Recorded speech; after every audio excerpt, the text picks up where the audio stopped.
हम हैं, हमको खुश करके रखो, नीचे आपके खिलाफ, आपके लोगों के खिलाफ कोई कार्रवाई नहीं होगी। इन गिदड़ भक्तियों से ना मैं डरने वाला हूं, ना पीछे हटने वाला हूं। काउंसलेट जनरल के सामने उपस्थित होकर भारतीय जनता पार्टी को सबसे ज्यादा चंदा देने वाला कोई है तो सट्टेबाज ही है। स्पर्श मल्टी स्पेशलिटी हॉस्पिटल बेहतरीन कार्डियोलॉजी की सुविधा एक्सपर्ट डॉक्टर के साथ ही दे रहा है एम्बुलेंस के लिए टोल फ्री नंबर की सुविधा 08003091616। स्पर्श मल्टी स्पेशलिटी हॉस्पिटल, एक एहसास अपनेपन का।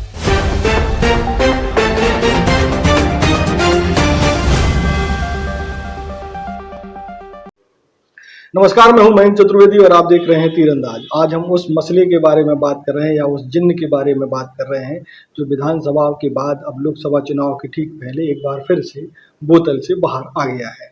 और ये वो जिन्न है, उसका नाम है महादेव सट्टा ऐप।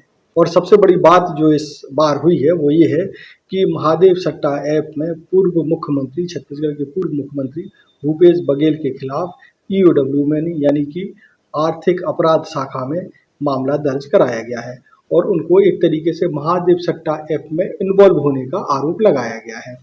अब सबसे पहले बात करते हैं कि इस FIR में है क्या और इस FIR पर क्या क्या सवाल उठ रहे हैं।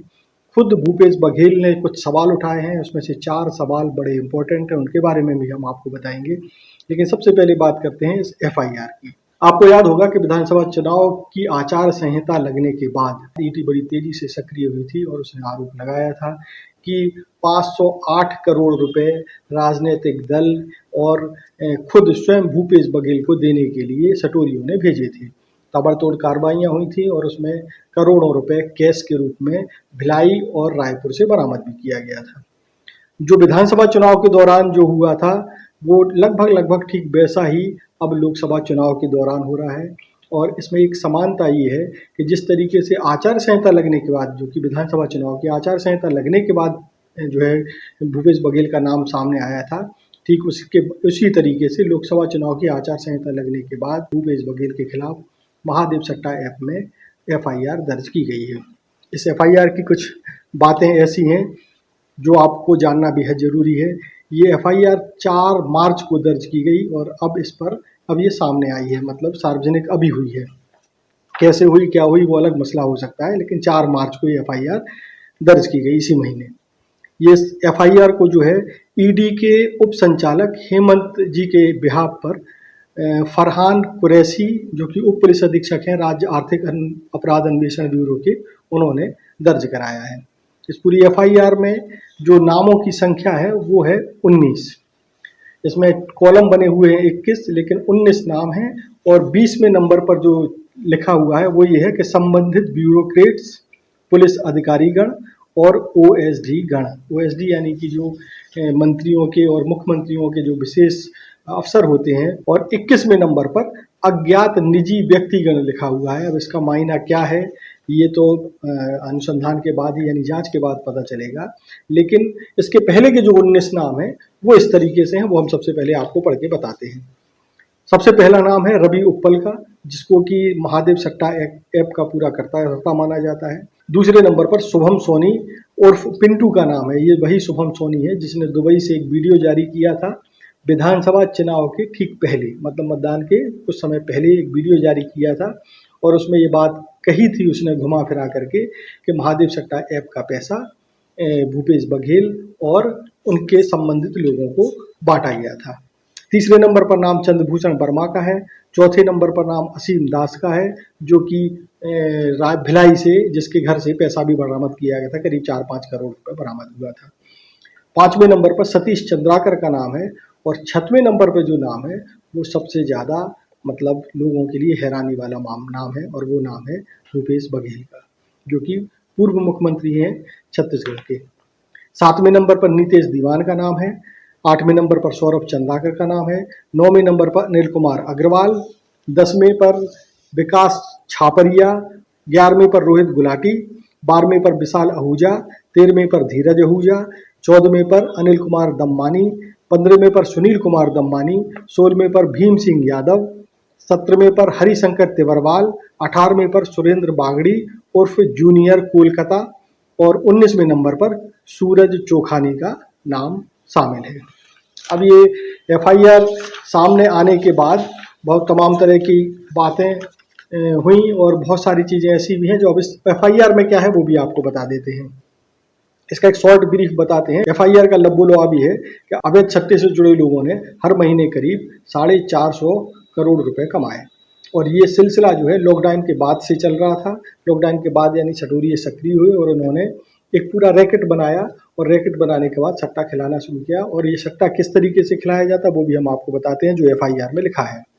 एफआईआर के मुताबिक महादेव बुक ऐप के प्रोमोटर श्री रवि उपल, श्री शुभम सोनी, श्री सौरभ चंद्राकर, श्री अनिल कुमार अग्रवाल के द्वारा विभिन्न लाइव गेम्स में अवैध सट्टेबाजी के लिए ऑफलाइन सट्टेबाजी के स्थान पर विकल्प के रूप में ऑनलाइन प्लेटफॉर्म का निर्माण कर व्हाट्सएप, फेसबुक, टेलीग्राम जैसे माध्यमों से विभिन्न वेबसाइट के जरिए सट्टा खिलाया जाने लगा। यानी कि कुल मिलाकर ये है कि जब लॉकडाउन लगा हुआ था तो उस दौरान लोग ऑफलाइन सट्टा खेलते थे, जुआ सट्टा जो भी चलता है, लेकिन लॉकडाउन के कारण लोगों का मिलना जुलना कम हुआ तो इन्होंने एक नया रास्ता निकाला कि क्यों ना इनको ऑनलाइन सट्टा खिलाया जाए ताकि किसी को घर से निकलने की जरूरत ना पड़े, घर में बैठ करके ही सट्टा खिलाया जा सकता है। और ऑनलाइन सट्टा खिलाने के लिए व्हाट्सएप, फेसबुक, टेलीग्राम जैसे माध्यमों के अलावा कुछ वेबसाइट्स का भी सहारा लिया। अब ये सट्टा खिलाने के बाद राशि का वितरण कैसे होता था ये भी इस एफआईआर में लिखा हुआ है। इसमें लिखा है कि इन प्रोमोटर्स द्वारा ऑनलाइन बैटिंग के लिए विभिन्न प्लेटफॉर्म तैयार कर पैनल ऑपरेटरों, ब्रांच संचालकों के माध्यम से ऑनलाइन बैटिंग कराई जाती थी। इस अवैध कमाई से लगभग 70 से 80% राशि स्वयं रखकर शेष राशि पैनल ऑपरेटरों को प्रदान की गई। अब इस एफआईआर में ये भी लिखा है कि जो कमाई हो रही थी उसको ट्रांजैक्शन कैसे होता था, वो कैसे लोगों में वितरित की जाती थी, ऑनलाइन जो पैसा आता था उसके बारे में इस एफआईआर में लिखा है। इसमें लिखा है कि महादेव बुक ऐप के प्रोमोटर्स एवं पैनल्स ऑपरेटर्स के द्वारा इस अवैध अर्जित आय के ट्रांजैक्शन के लिए फर्जी दस्तावेजों के आधार पर बैंक अकाउंट्स खोले गए। आपको याद होगा कि बीच में पुलिस ने कई ऐसे बैंक अकाउंट्स पकड़े थे जिनके नाम से बैंक अकाउंट चलाए जा रहे थे या संचालित हो रहे थे, उनको खुद नहीं मालूम था कि उनके नाम से बैंक अकाउंट चल रहे हैं। महादेव बुक ऐप के प्रोमोटर्स को पैनल ऑपरेटर्स द्वारा सट्टा की अवैध राशि विभिन्न बैंक अकाउंट के माध्यम से ट्रांसफर किया गया और इस राशि को संयुक्त अरब अमीरात तक पहुंचाया गया। यानी कि जो गलत तरीके से या दूसरों के नाम से फर्जी अकाउंट खोले गए थे उनमें जो राशि जमा होती रही उस राशि को संयुक्त अरब अमीरात तक पहुंचाया गया। अब इससे जो जबरदस्त कमाई हो रही थी महादेव सट्टा ऐप के जरिए, उस राशि को कहाँ खपाया गया, कहाँ इन्वेस्ट किया, वो भी इस एफआईआर में लिखा है। एफआईआर के अनुसार महादेव बुक ऐप के प्रोमोटर्स द्वारा ऑनलाइन बैटिंग से प्राप्त अवैध राशि को भारी मात्रा में कई कंपनियों, शेल कंपनियों एवं शेयर मार्केट में निवेश किया गया।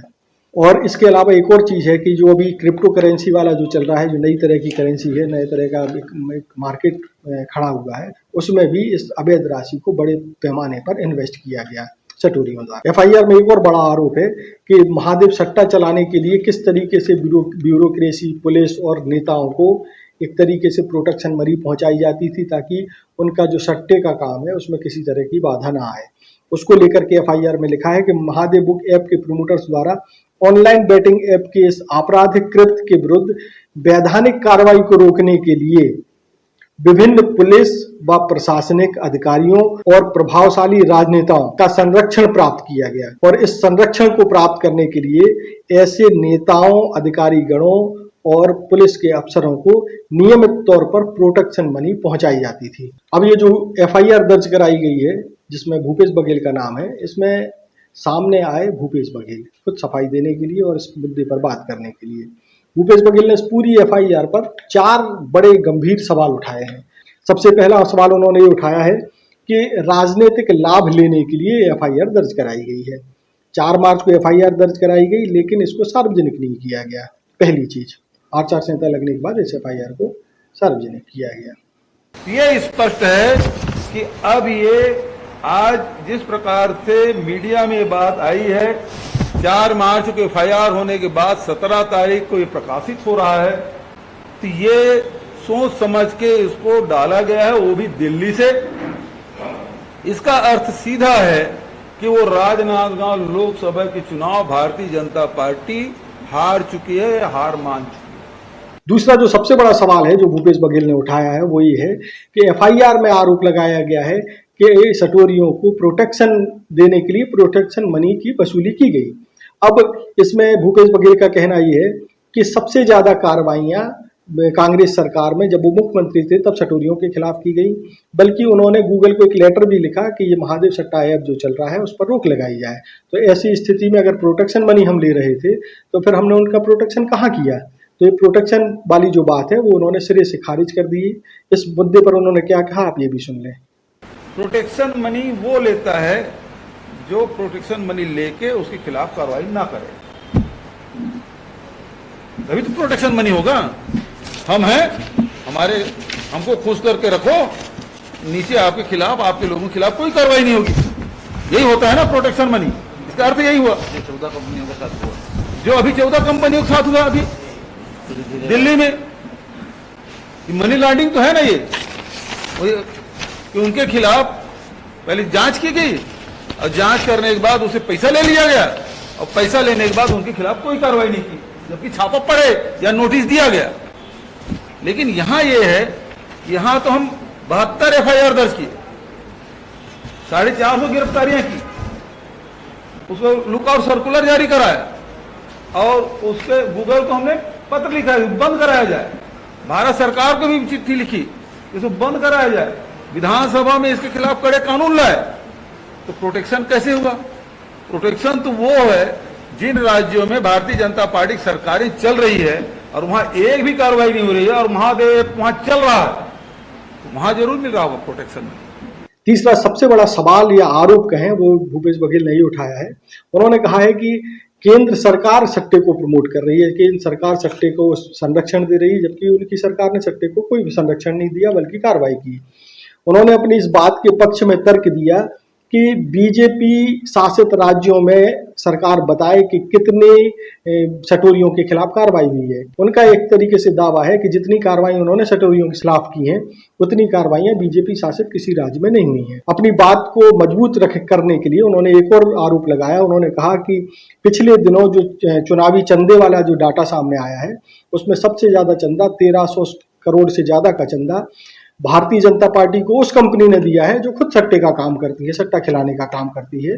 और इस पर उन्होंने बड़ी मजबूती से बात रखी और उन्होंने कहा कि ये भी लोगों को जानना चाहिए कि सट्टे का संरक्षण आखिर कौन कर रहा है। भारतीय जनता पार्टी को सबसे ज्यादा चंदा देने वाला कोई है तो सट्टेबाज ही है। क्या नाम है उसका भाई?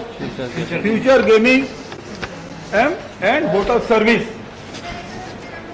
Future gaming and hotel services, ये 2 अप्रैल से लेके 7 अप्रैल तक 2022 को उसके पहले छापा डाला और 1368 करोड़ रुपए चुनावी चंदा दिया गया। सबसे ज्यादा यदि किसी ने दिया है तो ये फ्यूचर गेमिंग वाले दिए हैं। तो क्या ये जो दुबई में बैठे हुए लोग हैं महादेव के डायरेक्टर, उसको इसलिए नहीं पकड़ा जा रहा है इनके बीच में कोई लेन देन तो नहीं हो गया, कोई सौदा नहीं हो गया? मैं पहले भी आरोप लगाया था कि विदेश से इसको लाया क्यों नहीं गया। काउंसलेट जनरल के सामने उपस्थित होकर शुभम सोनी बयान देते हैं, उसकी गिरफ्तारी क्यों नहीं होती? चौथा और सबसे बड़ा सवाल भूपेश बघेल ने ये उठाया है कि उनका नाम एफआईआर में यानी इस महादेव सट्टा में इसलिए लाया गया क्योंकि वो सट्टे के खिलाफ कार्रवाई कर रहे थे, जबकि भारतीय जनता पार्टी खुद सट्टे को संरक्षण दे रही है। उन्होंने साथ में ये भी कहा कि लोकसभा चुनाव में वो सबसे बड़ी चुनौती के रूप में उभर रहे हैं। राजनांदगांव से वो चुनाव लड़ रहे हैं और राजनांदगांव में बीजेपी को बड़ी हार मिलने की पूरी संभावना है और बल्कि पूरे छत्तीसगढ़ में उनको अपनी हार दिखाई दे रही है। और उस हार से बचने के लिए अब जो है महादेव सट्टा ऐप का मामला चुनाव के ठीक पहले, लोकसभा चुनाव के ठीक पहले और आचार संहिता लगने के बाद उठाया गया है, ऐसा उनका आरोप है। इसके अलावा एक और बड़ा सवाल भूपेश बघेल ने उठाया है कि जब पूरे एफआईआर के का जो टेक्स्ट है उसमें उनका नाम नहीं है, ऐसा उनका कहना है कि पूरे एफआईआर के टेक्स्ट में उनका नाम नहीं है, लेकिन एक जो टेबल बनी है 21 लोगों की उसमें उनका नाम है। जबकि जो सरकार जो है उन लोगों को, अफसरों को बचाने की कोशिश कर रही है जो इस इस मामले में लिप्त हो सकते हैं। अगर उन्होंने, भूपेश बघेल ने ये भी कहा कि अगर मान लीजिए कि एफआईआर में ये लिखा जाता है कि कुछ ब्यूरोक्रेट्स, कुछ अधिकारी भी इसमें संलिप्त थे, तो क्या सरकार को उनके नाम सार्वजनिक नहीं करने चाहिए थे, जिस तरीके से उन्होंने हम पर आरोप लगाया है। महादेव एक जो है उसके खिलाफ मैंने कार्रवाई कर दी, उससे विचलित होके, क्योंकि सट्टा से पैसा कमा रहे हैं, सरकार भी पैसा कमा रही सट्टे से, क्योंकि 28% जीएसटी लिए और 4% सरचार्ज, और भारतीय जनता पार्टी खुद कमा रही 13,68 करोड़ रुपया। ये है, पार्टी भी कमा रही है और सरकार भी कमा रही है। वो तो आंख की किरकिरी बन गया मैं कि यहां कार्रवाई कर दिया और कड़े कानून बनाया।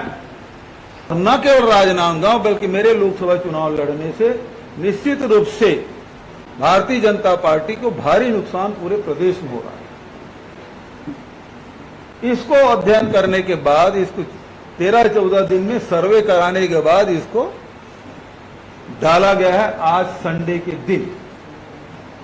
आप लोगों की तरफ से कोई सवाल हो तो मैं कहूंगा, जवाब दूंगा, लेकिन ये एक बात मैं कहना चाहता हूं, ना इन गिदड़ भक्तियों से ना मैं डरने वाला हूं, ना पीछे हटने वाला हूं। इसमें जब मेरा नाम है तो अधिकारियों भी नाम डाल सकते हैं। अब इसमें आप संबंधित ब्यूरोक्रेट्स, पुलिस अधिकारीगण, ओएसडी गण, अज्ञात निजी व्यक्तिगण, ये क्या है? एक एफआईआर में आप कांग्रेस जन लिखते हैं, कांग्रेस गण सबको लिख डाले। इसमें अब निजी, अब मेरे निजी में तो आप लोग भी आते हैं भाई। मेरे सबसे ज्यादा पत्रकारों में मेरे संबंध है, मोहन भाई।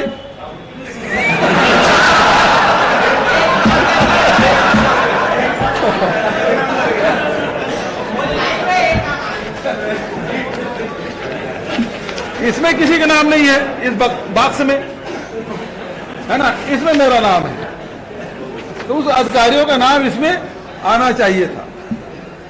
तो इसका मतलब ये है कि जानबूझ के बदनाम करने के लिए लोकसभा चुनाव है और इसी मुद्दे पे ये लोग चुनाव में जाएंगे। ये 4 बड़े सवाल भूपेश बघेल ने इस पूरी एफआईआर में उठाए हैं। अब आगे देखते हैं कि ये मामला कहां तक जाता है, कौन आरोपी सिद्ध होता है और क्या इस मामले में आगे नतीजे सामने आते हैं, ये समय बताएगा। इस तरह के और भी वीडियो देखने के लिए आप तीरंदाज से जुड़े रहिए। नमस्कार। खुश है तो फिर खुशी मना ले, छोटा बड़ा केक मंगा ले, संगम में मिलता है बढ़िया केक, संगम में मिलता है बढ़िया केक।